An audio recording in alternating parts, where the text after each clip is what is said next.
गांव में एक ब्राह्मण पूरे परिवार के साथ रहता था। उसके पास मौजूद जमीन की फसल बेहद उम्दा स्तर की थी। ब्राह्मण की कमजोरी ये थी कि उसके शरीर को आराम फरमाने की आदत हो गई थी। वे स्वयं के बल पर कोई कार्य संपन्न नहीं करना चाहते थे। जब भी ब्राह्मण की अर्धांगिनी उससे खुद का काम खुद करने को कहती, वे अपनी पत्नी को भी मना कर देता। उसकी पत्नी अपनी इस परिस्थिति पर बेहद आहत थी। एक बार ब्राह्मण के गृह पर साधु ने दस्तक दी। ब्राह्मण ने उनकी अच्छे से सेवा की। इस सेवा से प्रसन्न हो साधु ने ब्राह्मण से कहा, वत्स, मैं तुम्हारे सेवा भाव से काफी प्रसन्न हूँ, मांगो कुछ वरदान, मैं तुम्हें वर देने को तैयार हूँ। ब्राह्मण ने साधु से कहा, हे प्रभु, आप मुझे वरदान देना ही चाहते हैं तो कृपया कुछ ऐसा दे जिसके होने के कारण मुझे कोई कार्य करने की जरूरत न हो। मैं सिर्फ उससे कहूँ और वे वह काम पूर्ण कर दे। साधु ने उसके कहे अनुसार ब्राह्मण को एक जिन भेंट किया।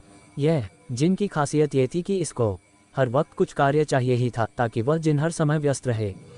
साधु ने भी जिन प्रदान करते हुए ये चेतावनी दी थी कि यह भेंट तुम तभी स्वीकार करना अगर तुम बहुत सारे काम करवाने में सक्षम हो। ब्राह्मण मान गया और कहा, प्रभु, मेरे पास बेहद ज़्यादा कार्य रहता है जिसके कारण मुझे आराम का अवसर नहीं मिल पाता, आप फिक्र मत करिए। ब्राह्मण को जिन रूपी उपहार देकर साधु ने प्रस्थान किया। जिन ब्राह्मण से काम मांगता और साथ में ये धमकी भी देता कि अगर उसे काम नहीं दिया गया तो वह ब्राह्मण को खा जाएगा। ब्राह्मण ने पहले तो जिन को खेत में पानी डालने का आदेश दिया। जिन ये काम बहुत जल्द करके फिर से ब्राह्मण के पास काम मांगने आ गया। इस पर ब्राह्मण ने कहा, अब तुम आराम करो, जैसे ही कोई कार्य स्मरण होता है तुम्हें बता दिया जाएगा।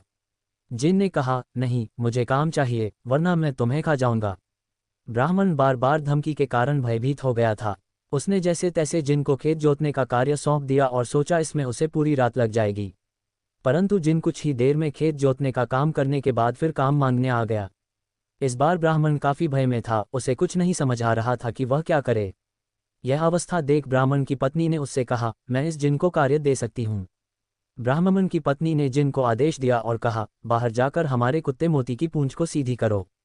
पत्नी ने ब्राह्मण से कहा, देखा, मैं तुम्हें पहले कहती थी आलस त्याग करें, परंतु आपने एक बार भी नहीं सुना, अब प्राणों की रक्षा के लिए कार्य ढूंढने पड़ रहे हैं।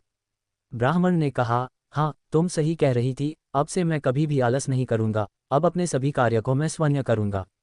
सीख, आलस इंसान के सबसे प्रमुख दुश्मन में से एक है। यह इंसान को कामयाब होने से रोकता है।